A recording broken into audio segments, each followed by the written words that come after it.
નમસ્તે વિદ્યાર્થીઓ, ફિઝિક્સની અંદર ચેપ્ટર નંબર 1 વિદ્યુતભાર અને ક્ષેત્રો એની અંદર ગઈકાલે આપણે કુલમ્બના નિયમની ચર્ચા કરી હતી. તેમજ કુલમ્બના નિયમની અંદર અંતર બદલાવવાથી શું ફેરફાર થાય છે બળમાં અને વિદ્યુતભારોના મૂલ્યમાં ફેરફાર થવાથી કુલમ્બિયન બળમાં શું ફેરફાર થાય છે તેની વાત કરી. હવે આજે આપણે કુલમ્બિયન બળ જે છે એના વિશે વધારે ચર્ચા કરીએ.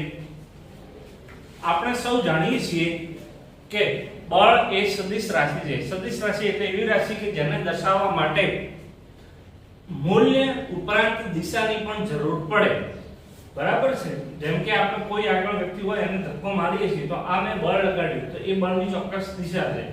એ જ રીતે કુલમ્બિયન બળ જે છે પછી ભલે અપાકર્ષી બળ લાગતું હોય કે આકર્ષી બળ લાગતું હોય એ બંને બળો સદિશ બળો છે અને એના માટે કુલમ્બના નિયમનું સદિશ સ્વરૂપ જરૂરી છે જેથી કરીને માત્ર બળ નહીં બળની દિશા જે છે એની પણ આપણને ખબર પડી શકે. તો એની કારણોની આજે આપણે કરીએ છીએ. આકૃતિમાં ખાસ ધ્યાન રાખવું.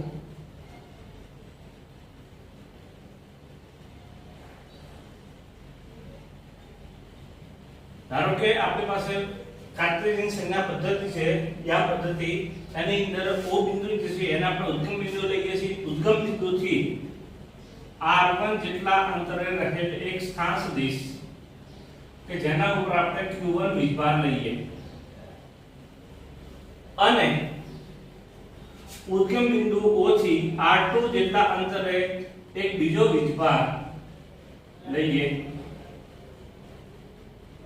r2 સ્થાન સદિશ r1 સ્થાન સદિશ r2. બરાબર છે? ઓકે. તો હવે જે છે અહીંયા વીજભાર q2 આ બે વીજભારો છે. બંને વીજભારો વચ્ચે કયા પ્રકારના બળ લાગી શકે? બે વીજભારો વચ્ચે બે પ્રકારના બળો શક્ય છે. પહેલું બળ કે બંને વિદ્યુત ભારો વચ્ચે આકર્ષી બળ લાગતું હોય. બીજું બળ બંને વિદ્યુત ભારો વચ્ચે અપાકર્ષી બળ લાગતું હોય. એ શેના પર આધાર રાખશે? વિદ્યુત ભારોના પ્રકાર ઉપર. બરાબર છે? તો હવે આપણે જે છે કહીએ કે બંને વીજભારોને જોડતી એક રેખા. બરાબર? ઓકે.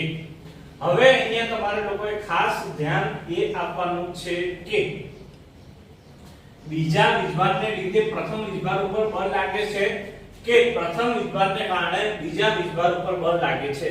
બહુ ખાસ સમજવા જેવું છે. એકદમ સહેલું છે.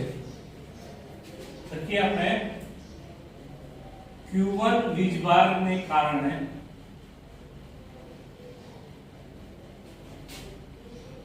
q2 વીજભાર પર લાગતું બળ.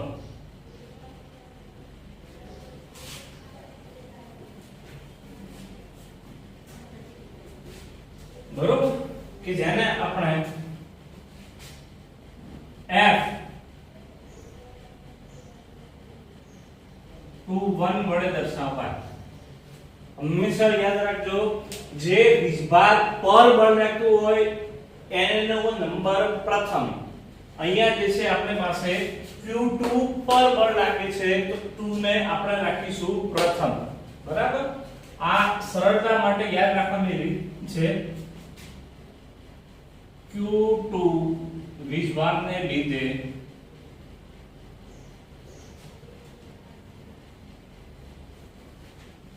q1 વીજભાર ઉપર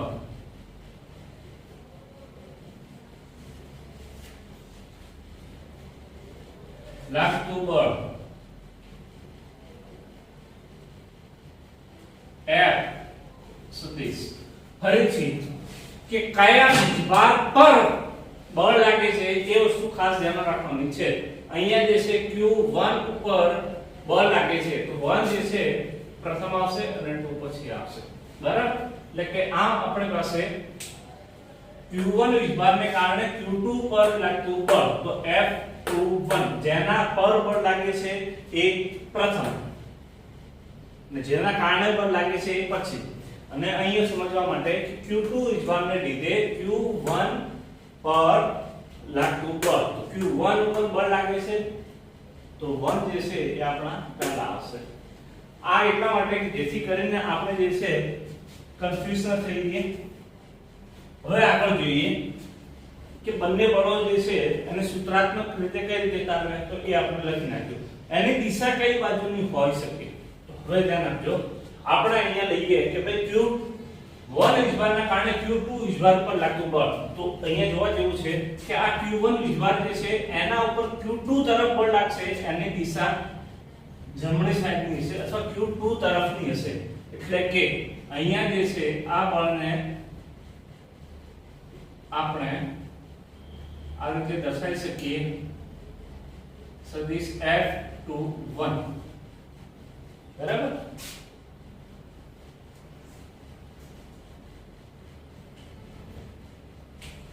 વનના કારણે 2 ઉપર લાગતું બળ એ આ દિશામાં, અને અહીંયા જે કહ્યું કે Q2 બીજા વીજભારના લીધે પ્રથમ વીજભાર પર લાગતું બળ. તો બીજો વીજભાર એના કારણે પ્રથમ વિદ્યુતભાર આ સાઈડ છે, એના પર લાગતું બળ F12. બે નંબરનો વીજભાર એના કારણે એક નંબર પર બળ લાગશે એ આ સાઈડ હશે, ડાબી બાજુ હશે. જ્યારે એક નંબરનો વીજભાર જે અહીંયા છે એના કારણે બે નંબરના વીજભાર પર બળ લાગશે એ આ બાજુ બળ હશે. બરાબર છે? આમ આ બંને બાજુ જે છે બળની દિશા આપણે નક્કી કરી શકીએ. હવે સદિશ સ્વરૂપ જે છે એની અંદર તારવણી કરવા માટે આપણે ધોરણ 11 ની અંદર પ્રકરણ નંબર 3 એમાં ત્રિકોણની સરવાળા, સદિશોની સરવાળા કરવા માટેની ત્રિકોણની રીત એનો અભ્યાસ કરીશું. એના પહેલા સૂત્ર લખી નાખીએ. F21 સદિશ બરાબર k Q1 Q2 upon R square into R caret. હવે આપણા બળ કઈ બાજુથી કઈ બાજુનું છે? તો આપણું બળ જે છે એ બે નંબરના વીજભાર પર એક નંબરના કારણે લાગે છે. તો એની દિશા R caret to 1 આવી રીતે આવશે. ત્યાં લખાશે caret R21 બરાબર સદિશ R21 ભાગ્યા માનાંકની અંદર R21.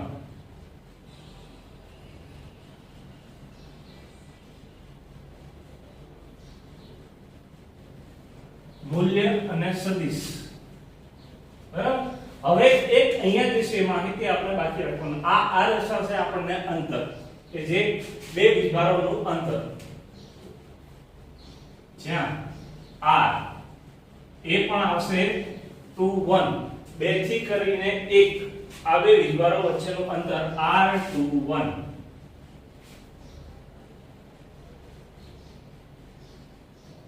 બે વીજભારો વચ્ચેનું અંતર.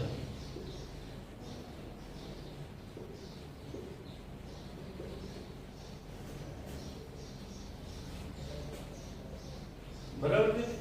ફરીથી સદિશ F21 પ્રથમ વીજભાર ને કારણે બીજા વિદ્યુતભાર પર લાગતું બળ સદિશ સ્વરૂપે F21 સદિશ બરાબર k Q1 Q2 upon R21 નો સ્ક્વેર ઇન્ટુ R કેરેટ. આ જે નિશાની જે છે એને વાંચી શકાય R કેરેટ કહેવાય. બરાબર છે? જ્યાં R કેરેટ શું થશે? R કેરેટ એ થશે સદિશ ભાગ્યા એનું મૂલ્ય. બરાબર? અને હવે આ રીતે આપણે તારવણી કરીએ. R21 જે છે R21 બરાબર શું લખાશે? એ જ વસ્તુ આપણે અહીંયા આ રીતે લખી શકીએ કે ભાઈ સદિશ F12 બરાબર k Q1 Q2 upon R caret 1 2 બે ના કારણે એક ઉપર લાગતું બળ ભાગ્યા R caret 1 2 એનો વર્ગ.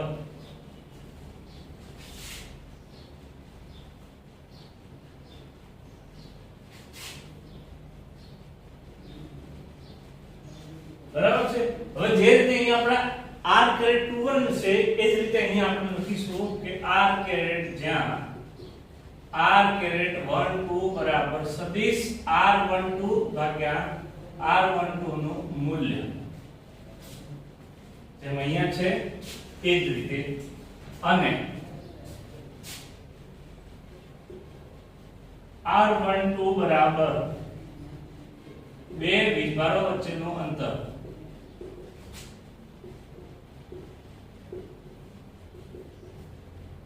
ખાસ ધ્યાન રાખજો કે અહીંયા R12 જે છે એ આપણે સદિશો રૂપે લીધા નથી એટલે કે આપણે માત્ર મૂલ્ય લીધું છે અને મૂલ્યને માટે આપણે એને કૌંસની અંદર દર્શાવશું મોટા કૌંસની અંદર અથવા તો એને માનાંકની અંદર દર્શાવી હોય જેથી કરીને હવે તમે જોઈ શકો છો કે R21 એટલે કે 1 થી 2 સુધીનું અંતર અને R12 એટલે કે 2 થી કરીને 1 સુધીનું અંતર આ બંને અંતર કેવા થશે એક સરખા અને બંનેના મૂલ્યો પણ સરખા થશે હવે આપણે જે છે એક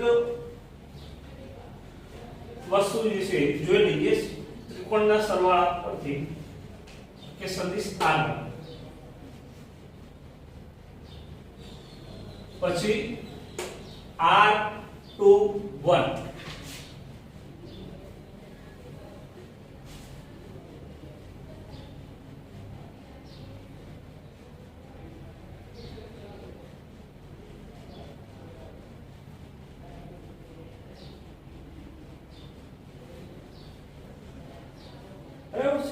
તો હવે થોડી વાર માટે ધ્યાન આપજો કે R12 અને R21 જે છે એના સ્થાને કોઈ બીજી અલગ માહિતી મૂકવી હોય તો કઈ રીતે મૂકી શકાય તો થોડી વાર માટે આપણે ધ્યાન આપીએ કે ઉદ્ગમ બિંદુ પહેલો સદિશ R1 બરાબર છે પછી ત્યાંથી આપણે બીજો સદિશ લીધો છે બરાબર એની દિશા એ કઈ દિશામાં છે તો બીજો સદિશ જે છે એ F21 ની દિશામાં છે તો અહીંયા આપણે R21 લઈ લઈએ પહેલો સદિશ એની માથા ઉપર સદિશ R21 નું પૂછ મૂકીએ તો આપણને આ સરવાળો મૂકે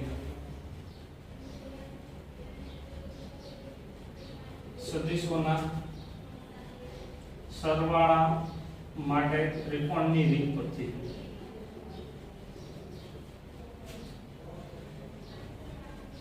ત્રિકોણની રીત પરથી આપણી પાસે આપણે એ રીતે લખી શકીએ સદિશ R1 વત્તા સદિશ R21 બરાબર સદિશ R2 થશે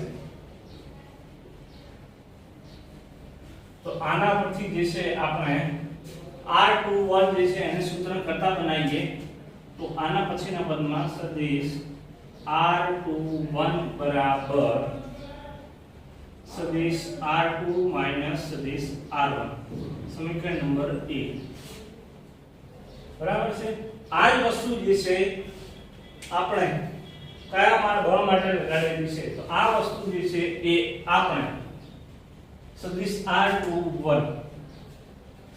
R21 શેની અંદર આવે છે સદિશ R21 એ બળ F21 ની અંદર આવે છે F21 બળ એટલે શું F21 બળ એટલે 1 ના કારણે 2 ઉપર લાગતું બળ તો 1 એના કારણે 2 ઉપર લાગતું બળ એનો સ્થાન સદિશ આ તરફનો થશે એ જ રીતે અહીંયા જે છે આકૃતિ દોરી આ જ આકૃતિ પરથી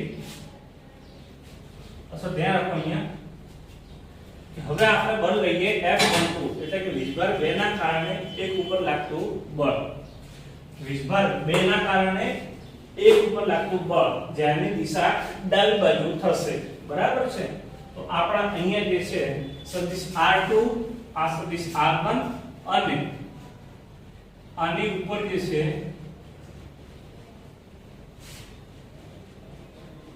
અહીંયા લઈ લઈએ આપણે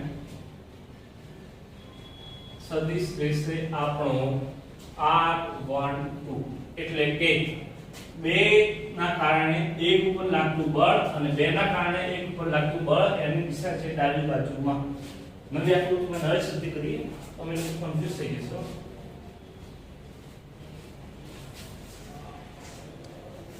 Q1 વીજભાર એનો સ્થાન સદિશ R1 છે ઓરિજિન O થશે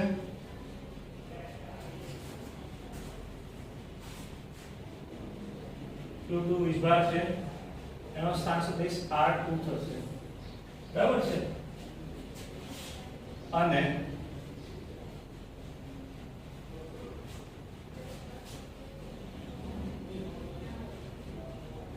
દિશા શોધવાની છે કયા બળની સદિશ 1 2 એટલે કે 2 નંબરના વીજભારના કારણે 1 નંબરના વીજભાર પર લાગતું બળ 2 નંબરનો વીજભાર એના કારણે 1 નંબરના વીજભાર પર લાગતું બળ એની દિશા આ રીતની થશે અને આને આપણે જે છે દર્શાવીશું R12 પ્રથમ આ સદિશ પછી આ સદિશ તો હવે જે છે ફરીથી સદિશોના સરવાળા માટે ત્રિકોણની રીત પ્રથમ સદિશ R2 ફરીથી સદિશોના સરવાળા માટે ત્રિકોણની રીત પરથી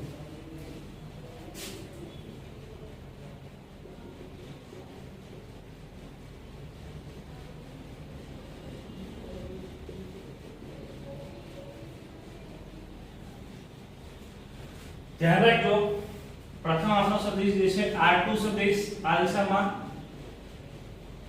સદિશ R2 વત્તા આ બાજુ સદિશ R12 સદિશ R12 બરાબર ત્રીજો સદિશ થશે આપણો કે જે છે બંનેને સમતુલ્ય ઉર્ધ્વ બિંદુમાંથી થશે R1 આમાંથી આપણે જે છે R12 જે છે આને સૂત્ર કરતા બનાવીએ તો સદિશ R12 બરાબર સદિશ R1 R2 આને સમીકરણ નંબર આપણે આપી દઈએ B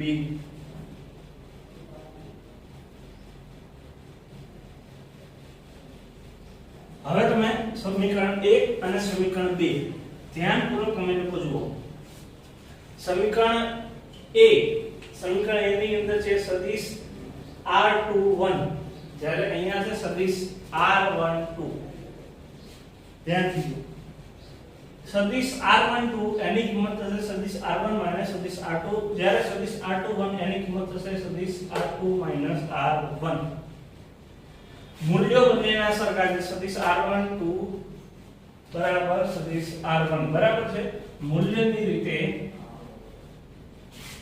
સદિશ R12 બરાબર સદિશ R21 બરાબર સમાન થશે એટલે કે મૂલ્યો સમાન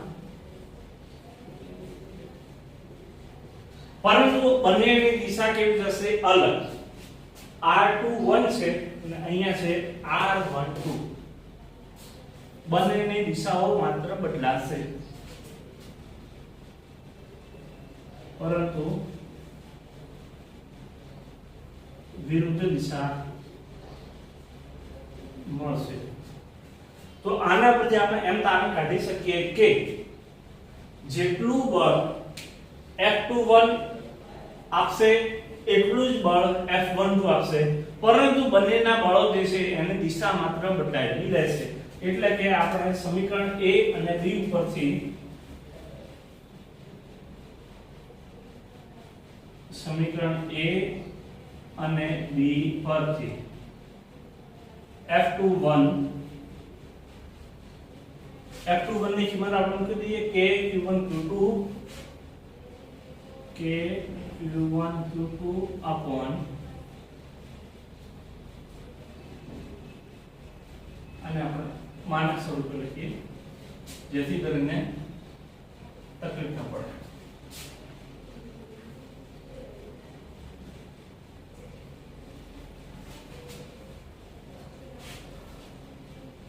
સદિશ R21 એનો વર્ગ into R21 કેરેટ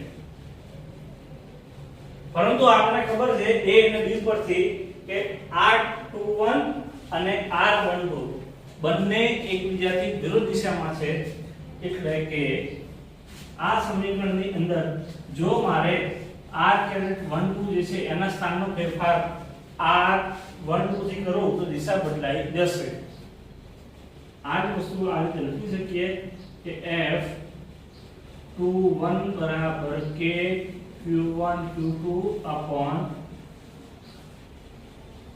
R12 એનો વર્ગ હવે ધ્યાન રાખજો અહીંયા R21 બરાબર R12 બંનેના મૂલ્યો સમાન થશે પરંતુ અહીં જે છે લખી શકીએ છે આપણે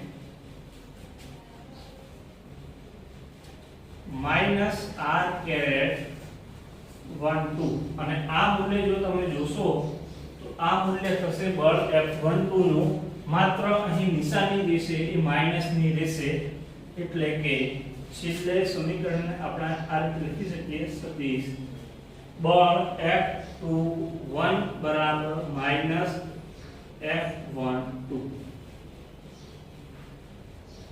આમ સૂત્રાત્મક રીતે આપણે તારવી લીધું કે F12 બળ અને F21 બંને બળો જે છે એકબીજાની વિરુદ્ધ દિશામાં છે આપણે જાણીએ છીએ કે માઈનસની નિશાની જે છે એ વિરુદ્ધ દિશા દર્શાવે છે તો જે આકૃતિ પરથી આપણે જોઈ શકીએ છીએ હવે આપણે જોઈએ કે બંને બળો જે છે એ આકર્ષિત ક્યારે મળશે અને અપાકર્ષિત ક્યારે મળશે બરાબર અત્યાર સુધી આપણે તારવણી કરી કે બંને બળો જે છે એ પરસ્પર વિરુદ્ધ દિશામાં હોય છે બરાબર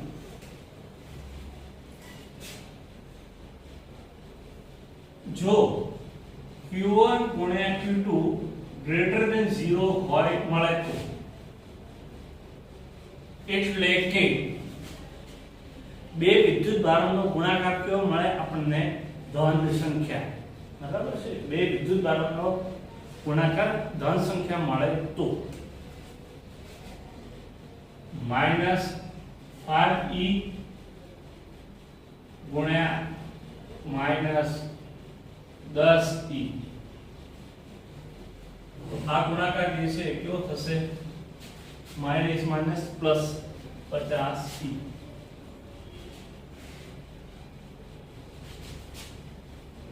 બંને ઋણ વીજભારો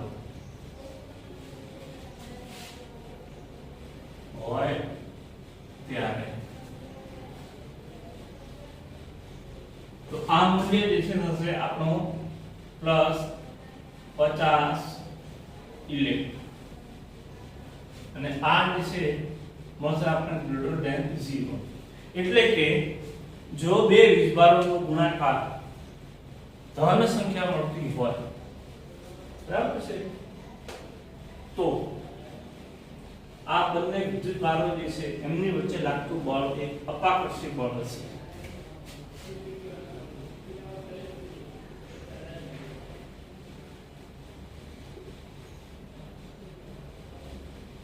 આની અંદર જ બીજું ઉદાહરણ કે બંને અહીંયા આપણે બે વખત ઋણ વીજભારો લીધા છે એવું પણ બની શકે કે બંને ધન વીજભારો પણ હોય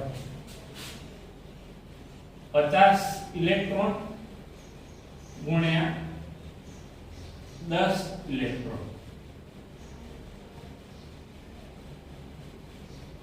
એટલે કે બંને વીજભારો કેવા હોય ધન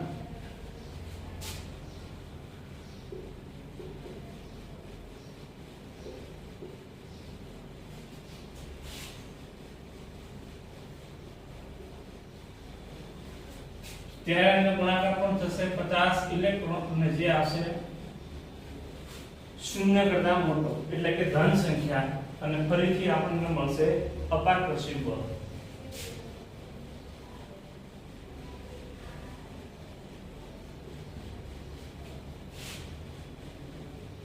પરંતુ બે વીજભારોમાંથી એક વીજભાર ધન હોય અને એક ઋણ હોય ત્યારે શું થાય એટલે કે જો q1 ગુણ્યા q2 લેસ ધેન 0 મળે તો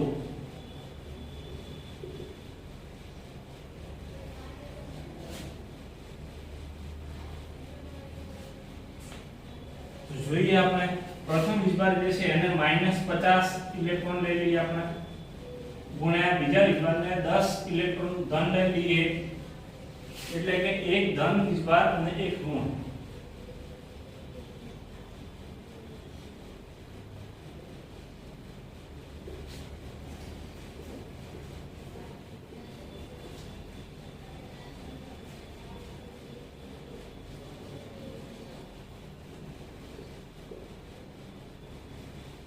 तो आ થશે -50 ઇલેક્ટ્રોન ગુણાકાર કેવો આવ્યો છે ઋણ સંખ્યા જે 0 કરતા નાની અને આપણે જાણીએ છીએ કે જ્યારે એક ધન અને એક ઋણ વીજભાર હોય બે વિરુદ્ધ પ્રકારના વીજભારો હોય તો એમની વચ્ચે હંમેશા આકર્ષી બળ લાગે તો અહીંયા આપણને મળશે આકર્ષી બળ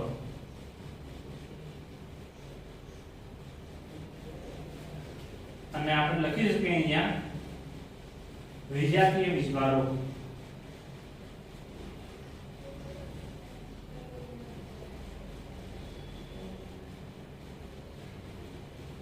અહીંયા બંને વખતે લખી શકીએ સજાતીય વીજભારો